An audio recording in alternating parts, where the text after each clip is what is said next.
اللہ پاک کے آخری نبی صلی اللہ تعالی علیہ وآلہ وسلم کا فرمان برکت نشان ہے کہ اللہ کریم نے ایک فرشتہ پیدا کیا ہے، اس کا ایک بازو مشرق میں ہے اور دوسرا بازو مغرب میں ہے۔ جب کوئی میرا امتی مجھ پر محبت کے ساتھ درود پڑھتا ہے تو وہ فرشتہ پانی میں غوطہ لگاتا ہے، اپنے پروں کو جھاڑتا ہے، اس کے پروں سے گرنے والے ہر قطرے کے بدلے میں اللہ پاک ایک فرشتہ پیدا کرتا ہے، اور وہ تمام فرشتے قیامت تک اس درود پڑھنے والے کے لیے استغفار کرتے ہیں۔ غور فرمائیں کہ درود و سلام پڑھنے کے کس قدر فضائل و برکات ہیں۔ بڑی محبت اور بڑی شوق کے ساتھ گنبد خضرا اور سنہری جالیوں کا تصور بان کر اپنے نبی علیہ السلام کی بارگاہ میں درود و سلام کا نذرانہ پیش کرنا چاہیے کہ قیامت تک فرشتے اس کے لیے استغفار کریں۔ صلو علی الحبیب صلی اللہ تعالی علی محمد صلی اللہ تعالی علیہ وآلہ وسلم۔ اللہ تبارک و تعالیٰ سے بہت زیادہ دعائیں مانگنی چاہیے۔ اللہ تعالیٰ دعاؤں کو سنتا ہے، دعاؤں کو قبول فرماتا ہے۔ الدعاء مخ العبادہ، دعا عبادت کا مغز ہے۔ دعا باقاعدہ خود ایک عبادت ہے، جیسے نماز، روزہ، حج ایک عبادت ہے، اسی طرح دعا بھی ایک عبادت ہے۔ اور نبی کریم صلی اللہ علیہ وسلم نے اپنی زندگی میں بے شمار دعائیں مانگی، تو وہ دعائیں ہمیں بھی کرنی چاہیے۔ اگر یہ دعائیں ہم مانگتے رہیں گے تو دنیا اور آخرت کی زندگی ہمارے لیے بہت زیادہ آسان ہو جائے گی۔ اور 19 لوگ تو ایسے ہیں کہ جن کی دعاؤں کو اللہ تبارک و تعالیٰ قبول فرماتا ہے۔ سیدی اعلیٰ حضرت امام احمد رضا خان علیہ الرحمٰن کے والد گرامی مولانا نقی علی خان رحمۃ اللہ تعالیٰ علیہ نے ایک کتاب لکھی ہے آداب دعا۔ اس میں 19 لوگوں کا ذکر ہے کہ جن کی دعاؤں کو قبول کیا جاتا ہے، لیکن یہ یاد رکھیے گا کہ دعا کے آداب کیا ہے۔ دعا کا قبلہ آسمان ہے، یعنی کہ نماز کا قبلہ کعبہ شریف ہے، ہم کعبے کی طرف رخ کر نماز پڑھتے ہیں، لیکن جب دعا مانگنی ہوتی ہے تو ہتھیلیاں آسمان کی طرف، یہ ہتھیلیاں آسمان کی طرف ہے۔ تو یہ جو عجیب غریب طریقے سے ہم نے ہاتھ اٹھایا ہوتا ہے نا، یہ درست نہیں ہے۔ سنت طریقہ یہ ہے کہ آپ کے ہاتھ ایسے ہوں اور یہ ہتھیلیاں آسمان کی طرف ہوں، اور یہ ہاتھوں کی بلندی یا تو سینے کے برابر ہو یا کندھوں کے برابر ہو یا اتنے اونچے ہو جائیں کہ یہ بغلوں کی سفیدی نظر آئے۔ لیکن دیکھا گیا کہ دعا کا انداز ہمارا عجیب و غریب ہوتا ہے، اور پھر یا تو آنکھ بند کر لیں، اگر آنکھ نہیں بھی بند کرنی تو ادھر ادھر دعا کے دوران آنکھیں نہ گھمائیں، توجہ رب کی طرف رکھیں، اور ذہن میں کسی قسم کے خیالات بھی نہ ہوں، کیونکہ آپ پوری دنیا کے خالق کائنات سے کچھ التجا کر رہے ہیں۔ اب کوئی بندہ کسی پرائم منسٹر کے پاس جا کر اپنی ایک ایپلیکیشن لے کر جائے اور اپنی درخواست سنا رہا ہو اور دھیان کہیں اور ہو، تو پرائم منسٹر صاحب کہیں گے نہیں کہ یہ تو میری توہین کر رہا ہے، درخواست مجھے سنا رہا ہے اور دیکھ کہیں اور رہا ہے۔ اسی طرح جب ہم نماز کے بعد بھی جب امام صاحب دعا کر رہے ہوتے ہیں، دعا میں شریک ہوتے ہیں، تو دعا میں توجہ رکھا گیا، اور کوشش کریں کہ جو بھی دعائیں مانگی جاتی ہیں عربی میں اس کا اردو ترجمہ ہمیں یاد ہو، ہمیں پتہ ہو کہ دعا کیا مانگی جا رہی ہے۔ تو کچھ عربی کے اردو ترجمے بھی یاد کر لینے چاہیے ہمیں، بالکل بھی عربی سے بالکل، حالانکہ ایک دنیا کی سب سے بہترین زبان عربی ہے، اللہ تعالیٰ کی پسندیدہ زبان عربی ہے۔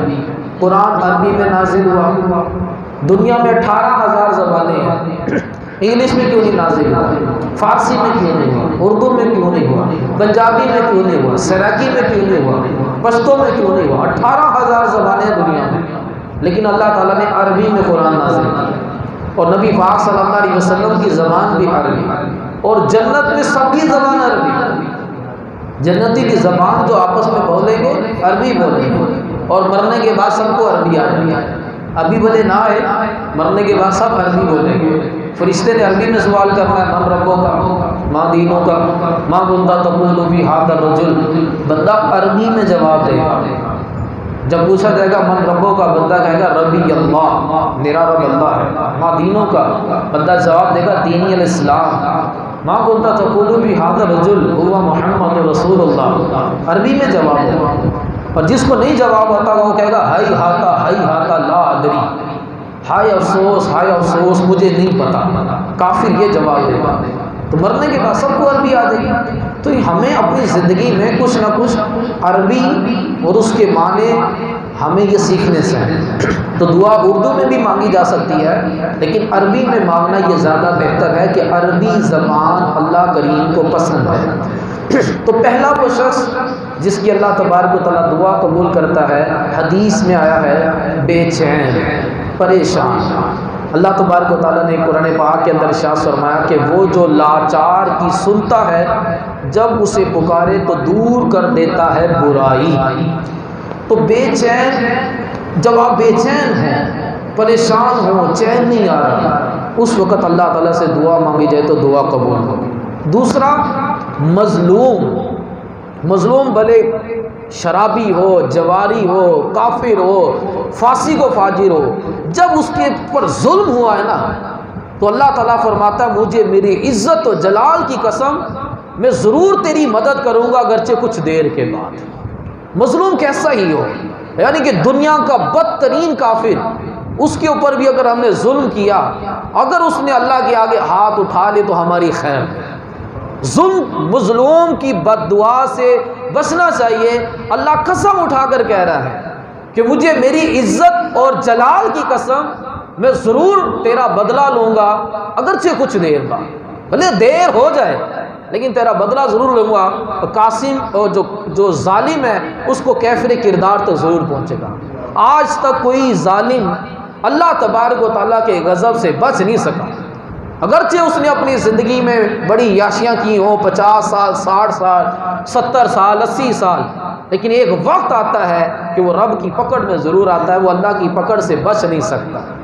تو دوسرا وہ شخص جو مظلوم ہو، وہ کیسا ہی کیوں نہ ہو، وہ خود بھلے بڑا گناہ گار ہو، کافر ہو، اللہ تبارک و تعالیٰ فرماتا ہے کہ میں تیری مدد کروں گا اگرچہ کچھ دیر کے بعد۔ تیسرا، عادل بادشاہ جو عدل و انصاف کرنے والا ہے، اللہ تعالیٰ اس کی دعا قبول کرتا ہے۔ چوتھا، مرد صالح، نیک انسان جو اللہ تبارک و تعالیٰ کی اطاعت و فرما برداری میں زندگی گزارتا ہے، تقوی پرہیزگاری میں زندگی گزارتا ہے، اللہ تعالیٰ اس کی دعا کو قبول فرماتا ہے۔ اور بس اوقات اللہ گناہ گار کی بھی دعا قبول کرتا ہے۔ روایت کے اندر آتا ہے جب گناہ گار بندہ دعا کرتا ہے تو اللہ تعالیٰ فرشتوں سے فرماتا ہے یہ جو کچھ مانگ رہا ہے اس کو دے دو، یہ تاکہ دوبارہ نہ مانگے، مجھے اس کی آواز پسند نہیں ہے۔ جب کوئی نیک بندہ دعا کرتا ہے تو اللہ تعالیٰ فرماتا ہے فرشتوں رک جاؤ، اس کی آواز مجھے پسند ہے تاکہ مجھ سے پھر مانگے، مجھ سے پھر مانگے، مجھ سے پھر مانگے۔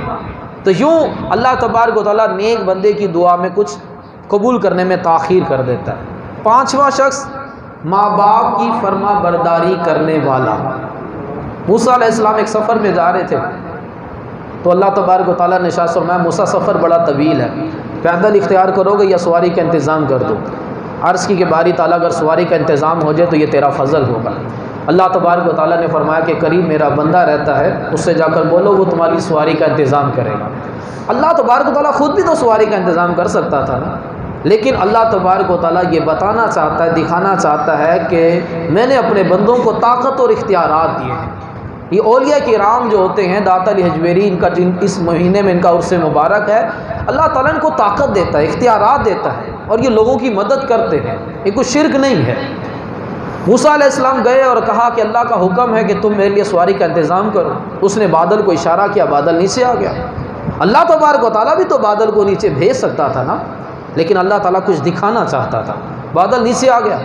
اس شخص نے کہا کہ یا نبی علیہ السلام آپ بادل پر بیٹھیے، آپ جہاں کہیں گے یہ بادل آپ کو وہاں چھوڑ کر آئے گا۔ موسیٰ علیہ السلام بادل پر بیٹھے اور بادل نے ہوا میں پرواز کرنا شروع کر دی۔ عرض کی کہ باری تعالیٰ اس نوجوان کو یہ مقام و مرتبہ کیسے ملا؟ اللہ تبارک و تعالیٰ نے ارشاد فرمایا کہ موسیٰ یہ نوجوان اپنی ماں کا فرما بردار تھا، اس کی ماں نے مجھ سے دعا کی تھی کہ اے رب کائنات میرے لال نے کبھی میری بات کو نہیں ٹالا، تو بھی میرے لال کی کوئی بات نہ ٹالنا، تب سے میں اپنے اس بندے کی بات کو رد نہیں کرتا۔ تو جو ماں باپ کا فرما بردار ہوتا ہے وہ اللہ سے دعا کرتا ہے، اللہ تعالیٰ اس کی دعا کو قبول فرماتا ہے۔ اور مسافر کی دعا، اللہ تبارک و تعالیٰ مسافر کی دعا قبول کرتا ہے جب تک وہ واپس نہ آ جائے۔ روزہ دار کی دعا خصوصاً افطار کے وقت، بھلے کوئی سا بھی روزہ ہو، رمضان کا روزہ ہو، نفلی روزہ ہو، روزہ رکھیں، افطار کے بعد دعا مانگیں، افطار میں دعا مانگیں، دعا قبول ہوگی۔ امام حسن امام حسین بیمار ہوئے تو سیدہ فاطمہ الزہرا رضی اللہ تعالیٰ عنہ نے منت مانی کہ اللہ ان دونوں کو شفا دے تو میں روزے رکھوں گی۔ اللہ نے شفا دی تو انہوں نے 3 روزے رکھے تھے، اور افطار کے وقت جو افطاری تھی وہ بھی صدقہ کر دی تھی۔ تو اس طرح ہم پر بھی کوئی پریشانی آئے، نفلوں کی منت مانے، روزوں کی منت مانے، ہم عجیب و غریب قسم کی منتیں مان رہے ہوتے ہیں کہ جا کر مزار پر چادر چڑھائیں گے۔ چادر چڑھانے کی اجازت نہیں ہے، جو ایک مزار پر جو ایک چادر چڑھی ہوئی ہے وہ کافی ہے۔ ہر بندہ چادر لے کے جا رہا ہے، ڈھول بج رہے ہیں، چادر جا رہی ہے، ہم اس کے اندر پیسے ڈال رہے ہیں، یہ کون سا ثواب کا کام ہے؟ تو یہ چادر ڈالنے کی اس کی شرعاً اجازت نہیں ہے۔ اس چادر کے بجائے کوئی کپڑا لے کر کسی غریب کو پہنا دیں، اولیاء کرام کا فیضان زیادہ ملے گا۔ صرف انتظامیہ کو اجازت ہے کہ ایک چادر ڈال دی۔ چادر ڈالنے کا مقصد یہ ہوتا ہے کہ تاکہ پہچان ہو کہ یہ ایک عام مسلمان کی قبر ہے، یہ اللہ کے ولی کی قبر ہے، تاکہ تم اس سے برکتیں حاصل کر سکو۔ تو جب ایک چادر سے مقصد پورا ہو رہا ہے تو کیا ضرورت ہے مزید چادریں لے جانے کی؟ ہم نے منتیں ماننا شروع کر دی، چادر چڑھائیں گے، مہنگی ترین چادریں خرید کر جا کر اس کو 4 کونوں سے پکڑا ہوتا ہے اور گلی بازاروں میں سے گھومتے ہوئے جا رہے ہوتے ہیں ڈھول بجاتے ہوئے، اور لوگ اس کے اندر پیسے بھی ڈال رہے ہوتے ہیں۔ یہ کوئی اسلامی طریقہ نہیں ہے، یہ کوئی شرعی طریقہ نہیں ہے۔ ہمیں دین کو سمجھنا چاہیے۔ اور پھر چادر پہ چاروں کل لکھے ہوئے ہیں، مزاروں پر وہ مجاور کھڑے ہوتے ہیں، انہوں نے پیسے والوں سے پیسے بٹورنے ہوتے ہیں۔ اب کوئی بندہ آتا ہے مزار پر سلامی دینے کے لیے، یہ کیا کرتے ہیں؟ اس کے گلے میں چادر ڈال دیتے ہیں۔ اب وہ کیا ہوگا کہ یہ ہمیں کچھ پیسے دے گا، اب وہ سمجھ رہا ہوتا ہے جی میں ولی کے مزار پر آیا، میں بڑا پتی کتنا پہنچا ہوا بندہ ہوں، میرے گلے میں چادر ڈال دی گئی، میرے تو نصیب ہی کھل گئے۔ اب وہ تو پیسے لینے کے لیے ایسے کر رہا ہے۔ اب اس چادر کے اوپر قرآنی آیتیں لکھی ہوئی ہیں، حضرت کا وضو بھی نہیں ہے، اور انہوں نے چادر کو ایسے گلے میں لپیٹ لیا۔ اب قرآنی آیتیں لکھی ہوئی ہیں، کمر میں یہ اس کو پیٹ ہونا، کیا یہ درست ہے؟ کیا یہ قرآنی آیات کی توہین نہیں ہے؟ اور پھر قرآنی آیات کو بغیر وضو ہاتھ لگانا کیا درست ہے؟ حضرت کا وضو ہے نہیں کئیوں کا، اور وہ چادر کو ایسے لپیٹا ہوا کسی نے ایسے ماتھے پہ لپیٹ لیں گے اور زور زور سے نعرے مار رہے ہوں گے، قرآنی آیتوں کا مذاق بنایا جا رہا ہوتا ہے۔ تو یہ چادروں کے اوپر قرآنی آیتیں نہیں ہونی چاہیے۔ اور میں مشورہ یہ بھی دوں گا کہ جو میت کے اوپر ہم چادر ڈالتے ہیں اس کے اوپر کچھ بھی لکھائی نہیں ہونی چاہیے، اس کے اوپر چاروں کل لکھے ہوتے ہیں، مکہ مدینہ کی شبیہ بنی ہوتی ہے، اور اس کو ہم نے ٹانگوں تک ڈالا ہوتا ہے۔ اب وہ قرآنی آیتیں، مکہ مدینہ کی شبیہ، اب وہ غور کریں کہ کتنی بڑی بے ادبی ہو رہی ہوتی ہے۔ چادر ہو، سمپل ہو، اس کے اوپر کوئی لکھائی نہ ہو۔ تو یہ کہ روزہ دار کی اللہ تبارک و تعالیٰ دعا قبول کرتا ہے۔ نمبر 7، کسی مسلمان کے لیے اس کی غیر موجودگی میں دعا کرنا۔ یہ اتنا پیارا عمل ہے نا، یقین مانے اس میں ہمارا بڑا فائدہ ہے۔ یعنی کہ آپ گزر رہے ہیں اور آپ نے کسی کو دیکھا کہ بیچارے کا ایکسیڈنٹ ہو گیا، آپ اس کے لیے دعا کریں کہ یا اللہ اس کی پریشانی دور کر، اس کو شفا ملے۔ کسی کو آپ نے دیکھا کہ بے روزگار ہے، اس کی روزگار کی دعا کریں۔ کسی کو آپ نے دیکھا بیمار ہے، اس کی شفا ہونے کی دعا کریں، دل ہی دل میں اس کے لیے دعا کریں۔ کوئی بیچارہ تنگ دست ہے، قرض دار ہے، دل ہی دل میں دعا کریں یا اللہ اس کا قرضہ اتر جائے، یا اللہ اس کی پریشانی دور ہو جائے۔ اس کا فائدہ بھلا کیا ہوگا؟ اس کا سب سے بڑا فائدہ آپ کو پہنچے گا کہ اللہ تبارک و تعالیٰ آپ کی دعا اس کے حق میں قبول فرمائے گا۔ فرشتہ کہتا ہے کہ تیری دعا اس کے حق میں قبول کر دی گئی، کہ تیری دعا اس کے حق میں قبول ہے، اور یہ نعمت تجھے بھی حصول ہے۔ جو بات آپ نے اس کے لیے مانگی ہے اللہ پہلے آپ کو دے گا، اس کو بعد میں دے گا، اور یہ قبول ہی قبول ہے۔ تو اس لیے روزانہ آتے جاتے اس مسلمان کی پیٹھ پیچھے غیبت کرنے کے بجائے اس کو دعائیں دیں۔ ہم پیٹھ پیچھے غیبتیں کرتے ہیں، مسلمان کے پیٹھ پیچھے دعا دینا اس کا بڑا فائدہ ہے۔ اگر آپ چاہتے ہیں کہ میری پریشانیاں دور ہو جائیں تو آپ سارے پریشان والوں کے لیے دعا کرنا شروع کر دیں۔ اگر آپ چاہتے ہیں کہ میری بے روزگاری دور ہو جائے تو جتنے بے روزگار ہیں ان کے لیے دعا کرنا شروع کر دیں۔ اگر آپ سمجھتے ہیں کہ میرا قرضہ اتر جائے تو جتنے قرض دار ہیں ان کے لیے ان کا قرضہ اترنے کی دعا کرنا شروع کر دیں۔ یوں گزرتے ہوئے آپ کو جو کوئی نظر آ رہا ہے اس کے لیے دعا کریں.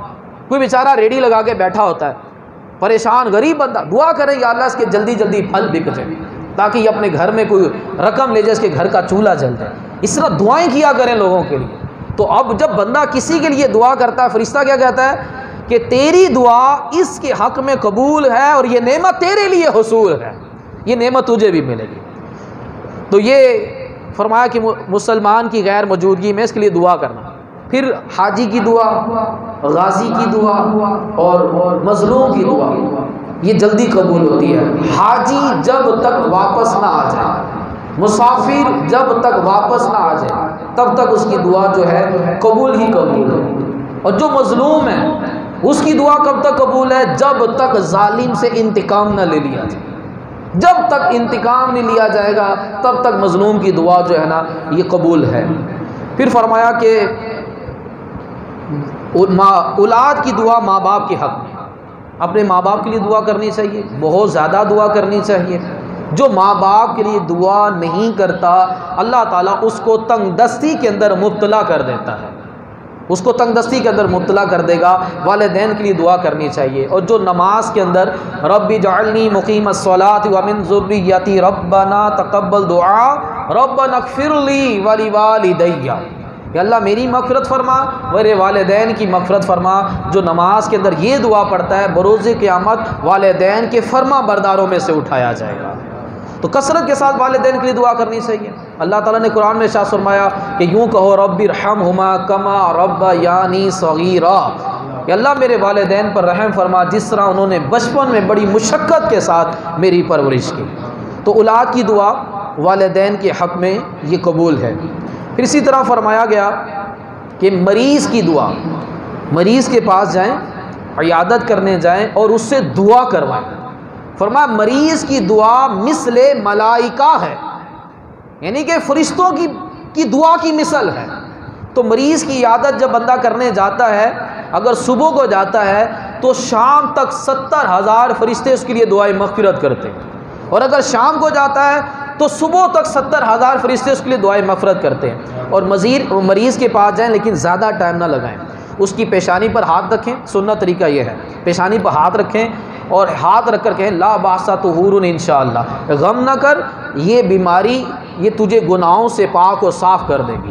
لا باسا, کوئی نقصان نہیں, کوئی غم کی بات نہیں, یہ انشاءاللہ یہ تجھے بیماری تجھے پاک و صاف کر دے گی. بس 2-4 دعائیں دے کر اس کو دعا دے کر واپس پلٹ آئیں. زیادہ دیر رکنا مریض کے لیے تکلیف دہ والے معاملہ ہو سکتا ہے, اس سے اپنے لیے دعا کروائیں. اور پھر وہاں پر جا کر جھوٹ نہ بولیں. ہم عیادت کرنے میں بہت جھوٹ بولتے ہیں, اور کوئی پریشانی والی گال نہیں ہے, اور تو بالکل ٹھیک ہے, اور تو بالکل ٹھیک ہے تو پھر یہ ہاسپٹل میں یہ وینٹیلیٹر پہ کیوں لگا ہوا ہے, اور بالکل ٹھیک نہیں ہے تو ہاسپٹل میں ہے نا. ہم کہہ رہے ہیں تو بالکل ٹھیک ہے. یہ جھوٹی تسلیاں نہ دیں. انہیں کہا بھائی یہ کہیں اللہ تجھے شفا دے گا, یہ بیماری ہے, یہ پریشانی ہے, وقتی طور پر ہے, اللہ تجھے شفا دے. تو ہم جھوٹی تسلیاں وغیرہ دینا شروع کر دیتے ہیں. تو مریض سے دعا کروانی چاہیے کہ اس کی دعا جو ہے وہ قبول ہوتی ہے. پھر فرمایا کہ ہر مومن مبتلائے بلائے دنیاوی و جسمانی, کسی بھی پریشانی میں آپ مبتلا ہو گئے, دنیاوی میں یا جسمانی کے اندر, کسی میں آپ کہیں بھی پھنس گئے ہیں, بیجا مقدمے بازی میں پھنس گئے ہیں, کسی بھی بلا میں مبتلا ہو گئے ہیں, اس وقت دعا کریں, اللہ تبارک و تعالیٰ دعا قبول فرمائے گا. حدیث شریف میں ہے سلیمان رضی اللہ تعالیٰ عنہ سے ارشاد ہوا, اے سلیمان بے شک مبتلا کی دعا مستجاب ہے. کسی بھی پریشانی میں کسی بلا میں مبتلا ہو گیا تو اس کی دعا قبول ہے. اور ایک اور شخص جو کثرت سے اللہ پاک کا ذکر کرتا رہتا ہے, ذکر اللہ میں مشغول رہنا چاہیے. اللہ تعالیٰ نے قرآن میں فرمایا میرا کثرت سے ذکر کیا کرو, اٹھتے بیٹھتے چلتے پھرتے لیٹے, اور رات کو جب کروٹ بدلنے لگو تب بھی اللہ کا ذکر کرو. تو کثرت کے ساتھ جو اللہ کا ذکر کرتا ہے اللہ تبارک و تعالیٰ اس کی دعا کو قبول فرماتا ہے. پھر فرمایا کہ غازی جو جہاد کے لیے نکل جائے, علم دین حاصل کرنے کے لیے نکل جائے, جب تک وہ واپس نہیں پلٹتا اللہ تبارک و تعالیٰ اس کی دعا کو بھی قبول فرماتا ہے. تو میرے محترم اسلام بھائیو, یہ وہ لوگ ہیں کہ جن کی دعاؤں کو اللہ تبارک و تعالیٰ قبول فرماتا ہے. اور ایک اور جو دعا کی قبولیت کا بڑا بہترین طریقہ ہے وہ ہے اجتماعی دعا, مل کر جو دعا کی جاتی ہے. اور جہاں 40 مسلمان جمع ہو جائیں وہاں ان میں ایک اللہ کا مقبول بندہ بھی ہوتا ہے, اللہ کا ولی بندہ بھی ہوتا ہے. تو کوئی پتہ نہیں کہ کوئی آمین کہے اور کس کی آمین سے سب کا بیڑا پار ہو جائے۔ تو ان اجتماعات میں، قرآن حدیث کی محفلوں میں، مجلسوں میں، ان میں جانا چاہیے۔ ایک بزرگ رحمۃ اللہ تعالی علیہ واعظ کیا کرتے تھے، تقریر کیا کرتے تھے، ان کا انتقال ہوا۔ اللہ تبارک و تعالیٰ نے ارشاد فرمایا کہ میں نے تجھے بخش دیا، لیکن جانتا ہے کہ کس سبب سے بخشا؟ عرض کی نہیں۔ اللہ تبارک و تعالیٰ نے فرمایا کہ تم نے ایک مجلس میں بیان کیا، اور اس مجلس میں جو شرکا تھے ان میں سے ایک شخص میرے خوف سے رو پڑا، اس نے میری بارگاہ میں توبہ استغفار کی، اس کی بنا پر میں نے تمام شرکا اجتماع کی اور تمہاری بھی مغفرت کر دی۔ تو اللہ تبارک و تعالیٰ جہاں اجتماعی طور پر جہاں جمع ہوتے ہیں، وہاں پر کسی کی آمین وہ سب کے لیے جو ہے وہ بیڑا پار کر دیتی ہے۔ یہ جو ہم جماعت کے ساتھ نماز پڑھتے ہیں نا، کسی ایک کی نماز قبول ہوئی، ساروں کی قبول ہوگی، کسی ایک کی دعا قبول ہوئی، ساروں کی قبول ہوگی۔ اس لیے کہا کہ جماعت سے نماز پڑھنی چاہیے۔ اکیلے نماز پڑھ رہے ہیں، پتہ نہیں قبول ہوتی کہ نہیں ہوتی، لیکن جماعت سے نماز پڑھنے کا فائدہ یہ ہوتا ہے کہ اس جماعت میں ایک کا قبول ہونا وہ ساروں کے لیے قبولیت کا باعث بن جاتا ہے۔ اللہ تبارک و تعالیٰ سے دعا ہے کہ اللہ تعالیٰ ہمیں عمل کرنے کی توفیق عطا فرمائے، ہم اپنے رب کی بارگاہ میں کثرت کے ساتھ دعائیں مانگیں کہ یہ دعاؤں کی قبولیت کی وجوہات بیان ہوئی۔